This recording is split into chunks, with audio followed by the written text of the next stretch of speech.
Good afternoon, everyone. Welcome to Stepping Out of Your Comfort Zone, Introducing Technology into Your Classroom. We have Brianna Patriarca presenting for us today. Before we pass on to Brianna, we are going over just a quick little tech information from Digital ATN. And the first one is sign up for our technical support sessions. It's available to assist the education providers and professionals, including this presentation here and any other services and presentations that we have through Digital ATN. And you can sign up by clicking on the calendly.com/tech support ATDN link when you receive the slides. We also have the Digital ATDN On Demand Videos app that offers short curated videos on the programs and agencies. For the programs and agencies that agencies use. Sorry, so take there right there. You can click on the link for quick tutorials on Google, Nearpod, Screencastify, and more. And there's a link right there as well. We also have the ATDN and Digital ATDN newsletters. They are distributed monthly. The newsletters provide information about current programming, important updates pertaining to the adult education field, as well as highlight any new projects on the horizon. It's a great way to stay informed. And you have both links here. Once you access the links, you could join. You can sign up for the newsletter. Last but not least, we have upcoming professional development. We have the Digital ATDN North Star Bring Your Own Questions Roundtable. With the introduction of North Star in the field, we want to make sure that we have time to really just dig in and assist different agencies with starting or continuing to use North Star. So you could click on the link here and it will take you there to sign up for our session that's on November 21st. And with no further ado, thank you very much, Brianna, for presenting. You should be able to jump in. There we go. Can you guys see my screen? It's kind of tough, the Yes. multi. Okay. So thank you for joining for the Stepping Out of Your Comfort Zone, Introducing Technology into Your Classroom. So Martha, if you don't mind either chatting or you can just take yourself off mute and just sharing what agency you're from and then what your current role is. Yes, I am from Plainville Adult and Continuing Education, and I teach ESL as well as citizenship classes and fill in other areas as needed, facilitating and visiting with you. Awesome. I can learn more. All right. And is there something in particular you're hoping to walk away from with this training? Probably, you know what, I'd like to see what you're presenting so Okay. that I can maybe diagnose what I don't quite understand or Mhm. what I would need more help in. I sometimes think that I have so much that I want to accomplish in a class that I become frustrated if I can't cover it all in the short allotted time. I Yep. want them to stay all day. I totally get it. And that's one of the things we were definitely going to talk about today. So if at any point you have any questions, feel free to chat them or take yourself off mute and ask. That way we can make sure we help you in any way possible Thank and that you. you're leaving here comfortable. Yep. So little bit about me. So to take myself and put myself in your shoes, I used a software that I am not necessarily comfortable with. So I went out of my comfort zone and used Prezi for my presentation. I've only used it once prior to today or to creating this presentation. And so it really kind of helped me get back into that mindset of being uncomfortable with technology and going through the struggle to get a product going. So a little bit about me. I have 8 years prior experience in adult education, working as a CDP teacher and a program facilitator for EastCon. I still technically work for EastCon, but moved to a position in our technology department as a technology specialist last year. And I provide technical support, professional development, and training. So let's talk about the goals and objectives today. Actually, you know what? Sorry. I forgot I turned off one of the things. So we're going to talk about the goals and objectives, why technology integration is important, how we can get comfortable, and then you're going to leave today with some resources to help you integrate technology. Whoopsies. See, Prezi. Told you I wasn't 100% comfortable with it. We're already having some technical difficulties with me jumping around. So goals and objectives. So we're going to develop a personalized technology implementation plan for your classroom. And with the objective of understanding the importance of technology integration into your curriculum, considering the available technology to enhance student understanding and content, identify steps on how to implement, and then discuss opportunities for implementing within your content areas. So why is technology important? I mean, really, step one of this whole process is really understanding the value of it, why it's beneficial, valuable, and why it should be integrated in terms of your practice and your students. Statistically speaking, salesmen that believed in their product tend to have better sales, right? So we want to make sure that we're invested so that our students will be invested. So let's talk about just some of the kind of like 3 major points as to why technology integration is important. So first is the skills gap. So based on survey data done by the Organization for Economic Cooperation and Development on adult skills, 31% of employed workers between the ages of 16 to 64 lack digital literacy skills. So this survey was focusing on measuring a worker's overall ability to engage in what they termed as problem solving in technology-rich environments. So they were assessing skills such as being able to navigate a website, find and evaluate relevant content, and submit or communicate necessary data. So they weren't looking at like, oh, can you use specifically Microsoft Word or this organization or industry specific software, just their ability to problem solve using technology in general. So for a third of our workforce to be struggling with that, there is definitely a skills gap, and we definitely want to close that gap so that our students can be successful as they, continue to leave our programs and, continue on to their next steps. In terms of life skills, technology is everywhere, and it's part of our daily professional and personal life. As much as sometimes we get frustrated with technology and just kind of wish it went away, it's not going to. It's going to continue to advance. It's going to continue to evolve, and part of our role is to teach our students how to evolve with it through practice and problem solving. And I totally put a robo vacuum in there because that's on my wish list for Black Friday this year. Student learning. So there's lots of opportunities for student learning with integrating technology.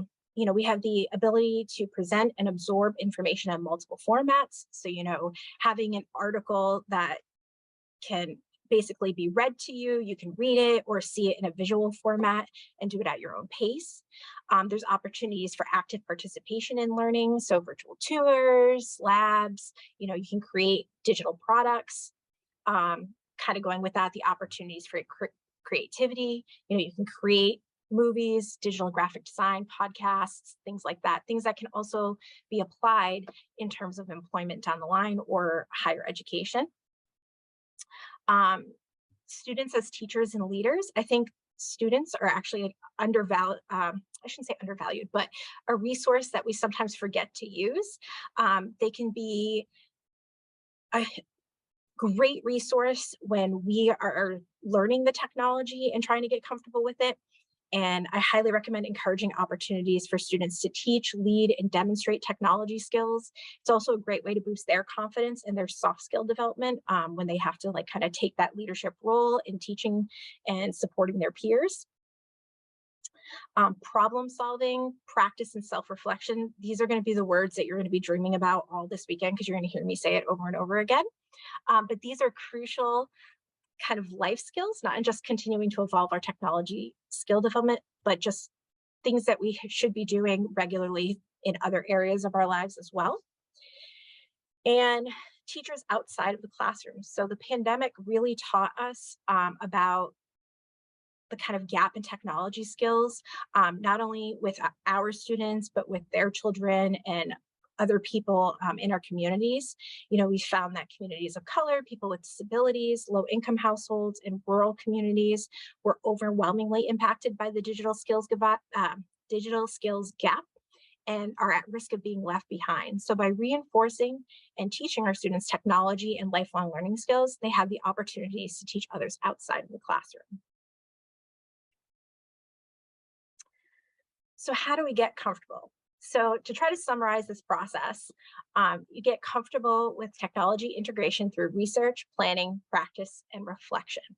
So this is not these are not necessarily chronological steps. You could be kind of doing pieces of each as you go. It really is dependent on how you work and kind of individually what works best for you. When I was kind of doing this and kind of doing like a mock example, I found that I was jumping around quite a bit, which I do recommend because it's going to kind of help you narrow in. But we'll go through kind of each individually just to clarify, you know, what you could do in each step. So first, I would research. So really take a look at what technology you have available, not only in terms of just physical devices, but in terms of software. Things like Microsoft sometimes require a subscription, so you might not have it, or it might not be available on a Chromebook versus a desktop or an iPad type thing. So for example, you know, in some of the EastCon adult ed classrooms, there was usually about 4 desktops in the classroom, and you would have to sign out laptops, Chromebooks, or iPads. And depending on what was going on, those might be limited. So, you know, something to consider as you're starting to look at integrating. Definitely research potential collaborators. So are there peers, other teachers that you could work with that could help support you in your technology integration? Talk to students about what they would like to learn using in terms of using technology. That is kind of like an automatic student buy-in.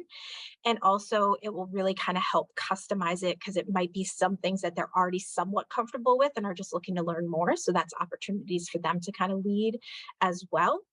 And then if you're kind of not finding anything with your peers that you can think of off the top of your head or your students, pull in an administrator and see if they can connect you with somebody or if they have any ideas. As a program facilitator, I was basically finding any opportunity I could to do curriculum development and kind of get my hand in the classroom. So, you know, they may be willing to do that as well. PD and training. So based off kind of just the technology available and your collaborators, you may already have some ideas of what you want to integrate first. And then you can even further it with professional development and training. So you could kind of narrow in on certain things that you want to do, or you could use these as ideas. So a lot of PDs and trainings that are offered through HDN, CASE or COABE, some in district trainings, or even just kind of online trainings in general, may offer some basic how to use this product, which could inspire, you know, what you want to do in terms of integrating into your classroom and give you some lesson ideas. There's also a bunch of resources online for lesson ideas on integrating curriculum. So North Star has some pre-built lessons, Google Applied Digital Skills, there's open education resources. Read, Write, Think has a whole category of digital literacy lessons. I will say they were having some technical issues with their website when I was looking yesterday. So it may be a couple days before you can access all of their lessons. And then once again, peer teachers, see what others have done and what worked for them, what didn't work for them. And, you know, you can possibly modify their lessons to work within your content area or classroom.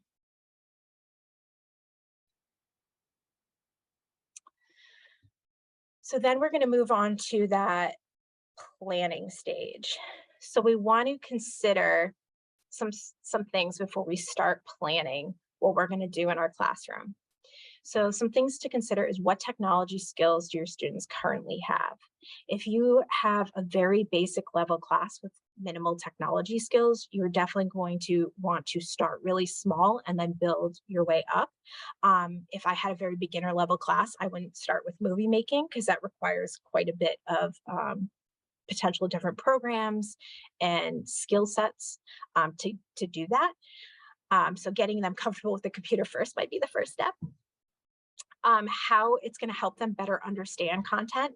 So, and I'm going to relate to what you said, Martha. I always felt really pressured to do a lot in a very short amount of time. And with adult ed, that was tenfold, because it's not like secondary ed or, the younger grades where they're kind of stuck there for the full year. These are, generally have rolling enrollment, or people come and go and miss classes, and they're not technically obligated sometimes to make it up. So it can just add a whole other layer of complication to it. So we really want to make sure that when we are doing something, it's better helping them better understand content, and that it's realistic. So how can I realistically integrate it where I'm still meeting the needs of the program, whether it's preparing them for their GED or the CDP credit hours and meeting those content standards, but also integrating those technology skills. And then what can I specifically do to make sure I achieve that goal? So kind of wrapping this up in an example, like let's say, once again, little to no computer skills, I might start with basic digital citizenship. If they aren't really using the internet a lot and aren't really on a computer a lot, there's certain things I want to cover to make sure they're navigating safely. Do some basic navigation exercises, such as doing internet research, and just kind of do a lesson on, valid resources and, what's a good resource versus a bad resource and things like that. And then that's going to help them not only understand kind of the basic navigation, but we can deep dive into primary sources, secondary sources. If you're doing research, what's a good article versus a bad article? And to realistically integrate it, maybe I spend half of a class a week, depending on how often my class meets, or half of each class working on this. It could be that we have a rotation schedule, so half the class is doing it on one class, the other half the other, depending on my device usage and availability. And then I'm going to plan out for the year kind of where I want to start and where I hope to end with my students, and make sure that I'm looking at realistic stopping points in between to readjust and to reinforce skills. So that kind of aligns with what my recommendation is, which is to have kind of a project and then do kind of a backward design on it, so that you're continuously building those skills as you kind of advance towards that project and in completing that project. So this can sometimes feel like the tipping point in terms of technology integration, because it can get really overwhelming. I feel like, once again, going back, I feel like I have to cover so much and I have to do it in a very short amount of time. And so then I overdo it and don't give myself enough time. And then I'm overwhelmed. My students are overwhelmed. They're not really absorbing the content the way they should, because we're not giving them enough time. So for this, I highly recommend starting really small. Start with very basic skills. You can always do small little projects and then build up to larger ones that, maybe can be built throughout the year or worked on throughout the year. Don't start from scratch. That can also get overwhelming. You start Googling, you go into a black hole of just finding lesson after lesson that looks interesting, and then you start getting overwhelmed. Start with what you already have and look at where you could integrate technology into those lessons. That's also good, because if you're already comfortable with the content and the kind of basics of the lesson, it'll be a little easier for you to handle and integrate that technology piece into it. Once again, that backward design, I feel like, is helpful to make sure that there's a clear end goal to work towards. And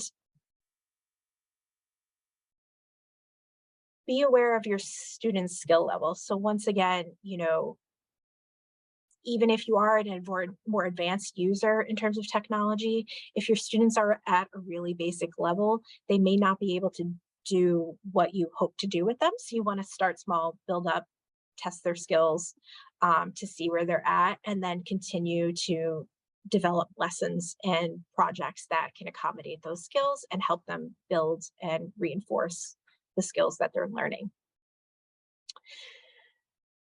Have plans for the students with higher skill levels. So there is always that student that flies through the lesson, and then there's always that student that takes twice as long as you thought it was going to take. So always having backup plans and projects and things that students can do is highly recommended. Additionally, having a safety net in terms of time, because even if we think our best laid plans are going to take, you know, only an hour to do, there's a good chance it might take longer, especially if it's something your students aren't comfortable with or something comes up. So the more time you can build and then have backup plans for if it takes less time or more time or whatever, the better.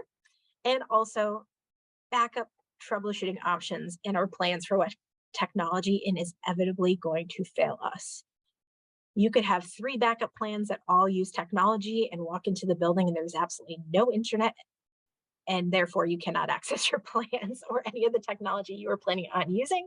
If you've ever watched the movie Office Space, this is one of my favorite references from them, with the fax machine that drives them nuts, and then they finally take it and just absolutely destroy it because they're so sick of all of the issues that they've had with it. It's going to happen. So the best we can do is be prepared for it and have those backups.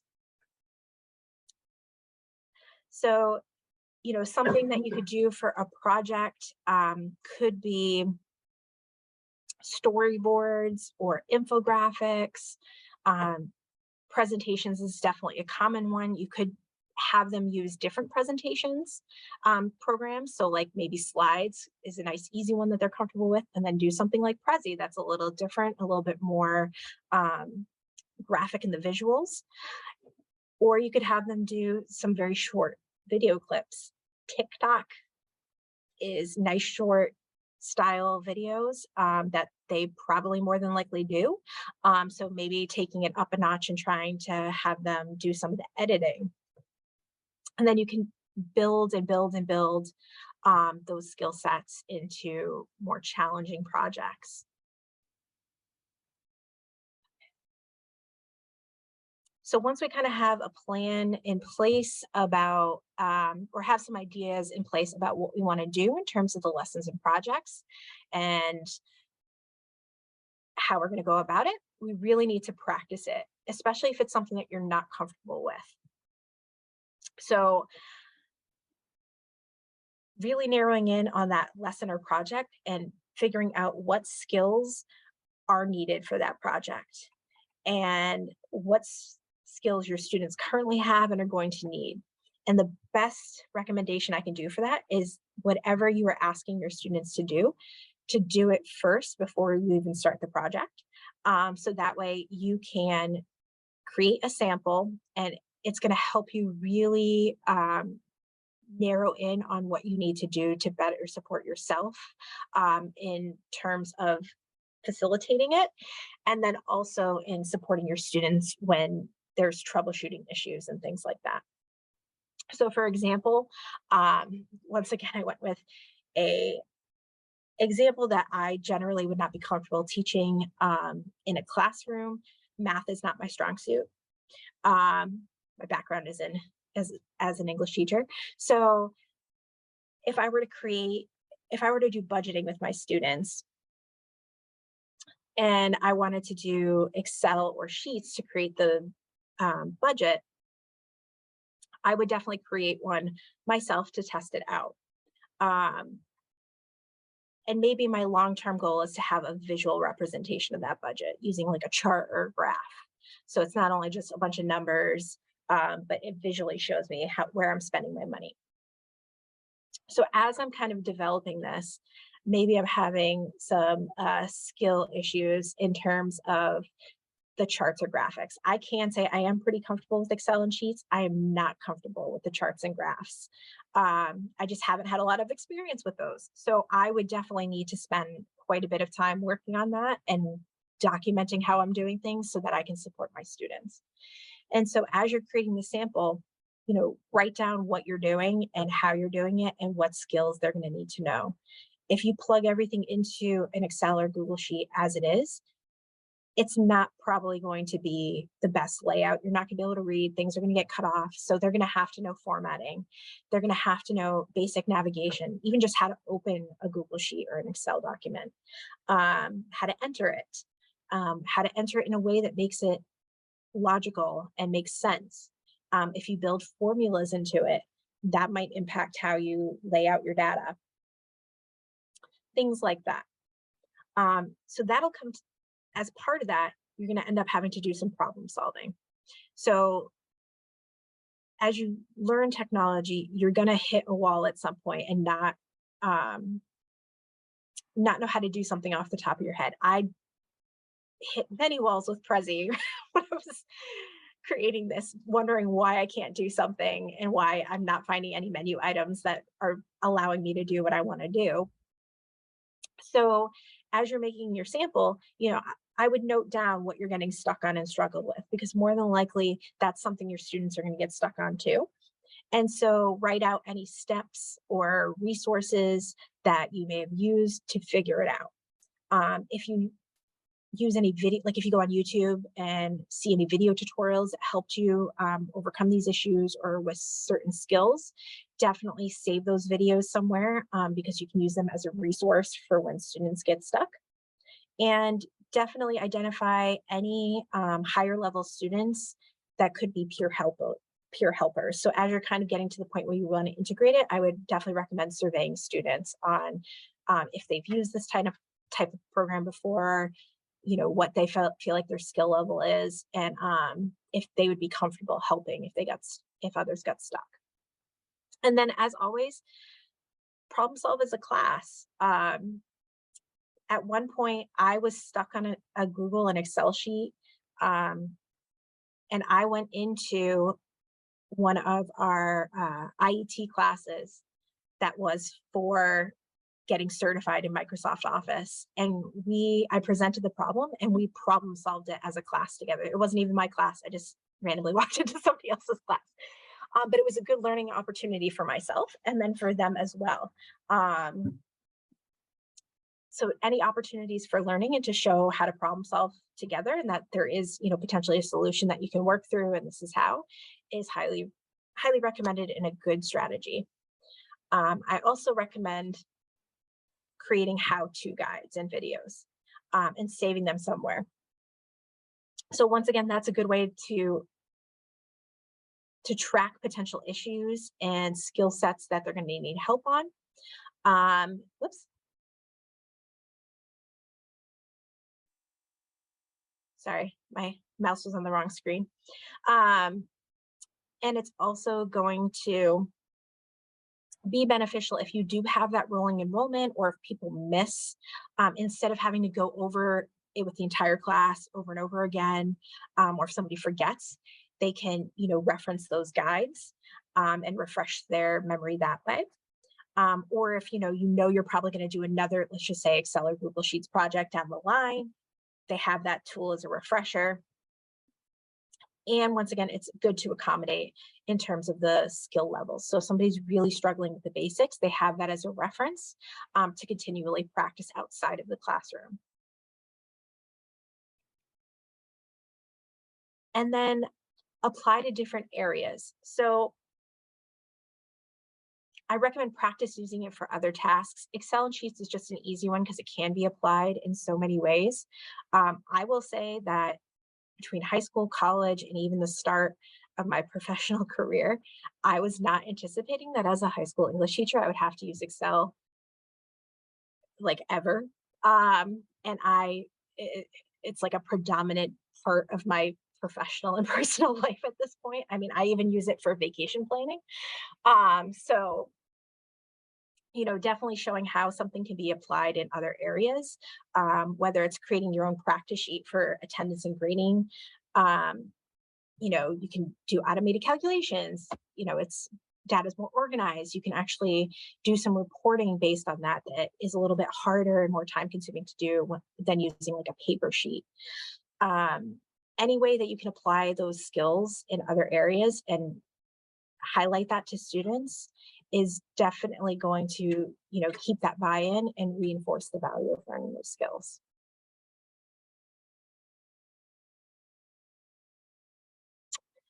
And then reflection. I say this quote all the time, and I looked it up because I didn't know if I got it from somebody, and I didn't see an original source for it. So I'm just going to take credit for it. So it isn't failure if we learn from our mistakes. There's always going to be times where we walked in, felt confident, felt prepared, thought we had every potential issue covered, and then somehow everything seems to go wrong and we walk out feeling like it was an epic failure. And it's not an epic failure if we learn from the mistakes. So if we take the time to reflect, regroup, and try again, then we're going to continue to advance and evolve, and it's going to be a positive experience and not a negative one. So how do we do that? I recommend reflecting pretty much at every point.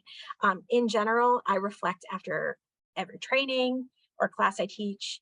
Any job interview I have, I always immediately run and grab my journal and document anything I can think of, all the questions, all my answers, things I want to improve on or study up on. And that's a great way to continually improve and reflect. And I think that's a good life skill in general to teach. So I highly recommend doing this not only for yourself personally, but with your students. So whether it's a discussion or a survey at the end of class or at certain stopping points in terms of your lessons or the development of your project. And this is good to also ensure that they are getting the time and practice that they need to retain the skills and understand the value of the skill development. I think sometimes, students are a little hesitant to say out loud that they're uncomfortable. So I do recommend kind of doing a combination of both. So, looking at what skills need further development and practice. If you thought it was only going to take them 20 minutes to format their table in a way that is, a little more easier to read, and it took 40, maybe we need to spend a little bit more time on the areas of a Google Sheet or Excel document that kind of revolve around formatting. Once again, did you allocate enough time? A friend of mine who works in secondary ed, I was talking to her the other day about how she was doing a STEM project with another department, and she was so frustrated with herself because she did not allocate enough time, and her students were upset because they wanted more time. The projects didn't end up actually being completely done because there just wasn't enough time. It wasn't, in her words, planned well. So, definitely continuously reflect to make sure you're giving the time that the project and the lesson needs for the skill development. Really look at what went well, and then what issues arose and how they can be better planned for next time. So maybe you're walking out feeling like you were a little underprepared. They were asking a bunch of questions that you didn't know answers to. There is nothing wrong with that. Just document it and come with those answers for next time. Or come in and say, what, let's problem solve these together, and then use it as a learning opportunity for the class. Continuously look at how you can further and expand on it. So there were times where I've done something and then walked away being like, okay, I taught that. And then a month later, I'm like, why didn't I, there could have been so much more to it. They've already forgotten what they did for that. The skills are kind of gone. So in any way that you can continuously reinforce those skills and that development is definitely encouraged. That way they'll continue to see the value in it, especially if you can apply it in different ways. And then just reflect on the adjustment of your lesson plans, the scaffolded skill building, classroom dynamics and skill levels can change. At least, in EastCon, we had rolling enrollment for a lot of classes. So by class, the dynamics and the levels could vary. It definitely required constant reevaluation, sometimes in the moment, because you didn't really know who's going to come into your class that day. So opportunities where you can reevaluate, definitely take them. All right. So in general, I'm always going to promote Google and YouTube. That's a great first step when you are stuck on a specific task or a function of a program. They have great basic overviews, how-to information. If you're looking for something more specific, you can usually find the answer. What I do recommend, though, is that if you are using a certain software, look for recent videos, because generally there's different versions and they'll change where things are. So look at the post date of the video. And then if you're searching and have certain information like the year of the application, so like, for example, like Excel 2016, or if you know the version of the program, a lot of times it's like in the bottom somewhere of the page. Include that in your search, just in case menu items, locations, and features have changed in terms of the programming. It just makes life a little bit easier if you kind of start as specific as possible and then get broader. So I did create kind of a plan that you can walk away with to help you really look at and plan your technology integration. So I will chat that out to you.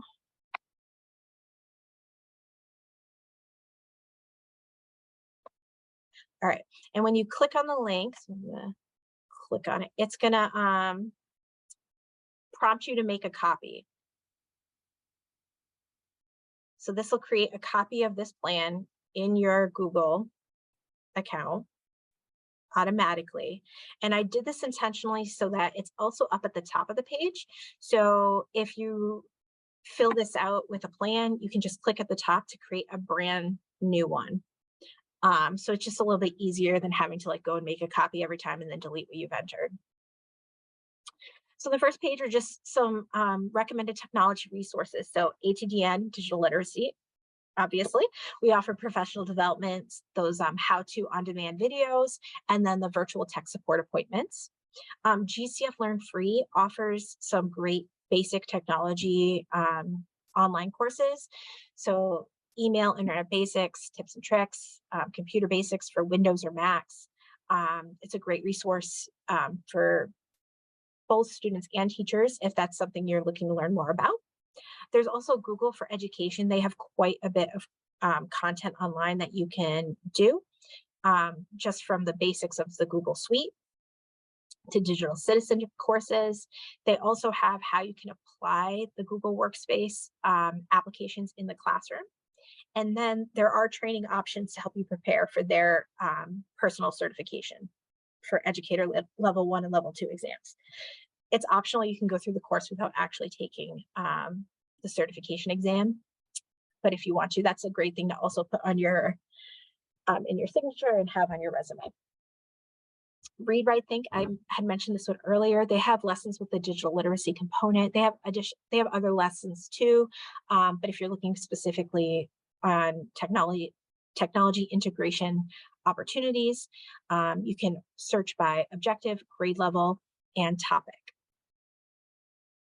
YouTube, I did include some YouTube channels that have some common education software program, how-to and informational videos, new EdTech classroom, EdTech team, and then Alice Keeler, who is an educator and posted a lot of informational videos. I know she pops up sometimes, I think, in our on-demand videos. And then some content-based educational videos. So TED Ed, Khan Academy, Edutopia, and Common Sense Education have a number of videos that could be used as part of your lessons. So I also provided some example, technology integration activities. So we have the some activity ideas, the software that you could potentially use, the functions or skills that these might require, and then when you could potentially use it. So for example, for communication, question of the day, trivia, you could use your mind, talking points, Google Chat. For creating videos, you could use Windows Movie Maker, iMovie, YouTube. You could use TikTok or social media platforms if you wanted to for really quick, short clips. Some of these do depend on the devices you're using. Like, once again, certain Microsoft software might not be available on Chromebooks, so you might need to use the Google Suite applications instead. So then we go into integrating into existing lessons. So this really just kind of summarizes what you're planning on doing, really breaking down those technology skills that they'll need. Planning for it. So I did kind of base a good chunk of this source off of an existing guide, which is cited at the bottom. And I really liked how they broke it down to activities prior to going to the computer, at the computer, and after. Because I think sometimes in the moment we forget, or we get distracted, or we're being pulled in so many directions. So this was a nice way to really think it out. So it will hopefully help reduce feeling overwhelmed while you're kind of in the weeds teaching it. And there's 3 boxes for that. And then we have the breakdown for creating new technology integration lessons. Very similar to the other one. This one, just a slightly different format than the one above. And it does include a rotation plan. So if you don't have enough devices in your classroom, identifying an alternating or supporting activity that others can be doing, while those that need to work on the technology activity work on the technology activity. And then finally, rubric examples and a blank rubric. So this is yours to use. Feel free to modify it. Like I said, it creates a copy, so you can edit it as much as you need to, or as many times as you need to. You'll always have it, be able to copy it for yourself to create a blank. And I have not been monitoring the chat, so I'm going to sneak over here and look. Did you have any questions?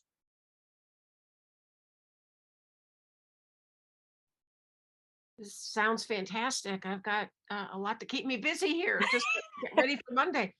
I appreciate your idea of investing in the time in the class. Like you said, it's kind of constantly reevaluating, because you never know who's going to show up. Mm-hmm. And with adults, they're not, it's not like kids. They have responsibilities and families and jobs and schedules, and so we try to be very flexible. And so this is this is terrific. Thank you. And yeah, I think that as many ways as we can make it relevant to their life, Right. and show that connection. I forget who I was talking to, but they're like, "Oh, TikTok videos, like that's so silly," and I was like, "It's really not. Like I struggled editing a TikTok video, and I'm creating like videos as part of my job. I mean, and it's a skill that can be applied elsewhere. Um, yeah, there's so many ways that it can be connected, and part of that is investing that time, like you mentioned, and then also the more you can create a toolbox for yourself to fall back on, the easier it's going to be to continuously build on it and provide them with the toolbox, even if they're not coming to class or skipping. They at least have those resources available to them. Exactly. Yeah. And I'm trying to, because so many of them, their English is very limited. Mhm. I'm trying to eliminate as many transitions as I can, and because the game is lost in the transition. And so if we can focus on a specific skill style that's relevant for that day, Mhm. then I find that to be more productive. But I love just meeting with these students that have lives that are just so different, Mhm. anything that our own students can imagine. Um, we're blessed. Oh yeah. Oh, definitely. And I know like EastCon is based close to like UConn and Eastern. So we had a lot of ESL students coming in that were doctorate level Yes, that yes, were working yes, working on their English. So like those were great resources for that technology piece because they were using it, as part of their studies and in their yes. research. And it was once again that kind of confidence boost that they needed too sometimes, even if they were struggling with their English or with other components of the class to be able to communicate that with others. So yeah, it can be such a great teaching tool just in general. Exactly, Yeah. exactly. Yeah. Yeah, I know that we had several in that category, and they were trying to concentrate on pronunciation and just studying English, just saying English, just talking conversation, and it was interesting. We had uh, medical professionals coming in, and here we are talking how to conjugate to be. Yeah. Yep.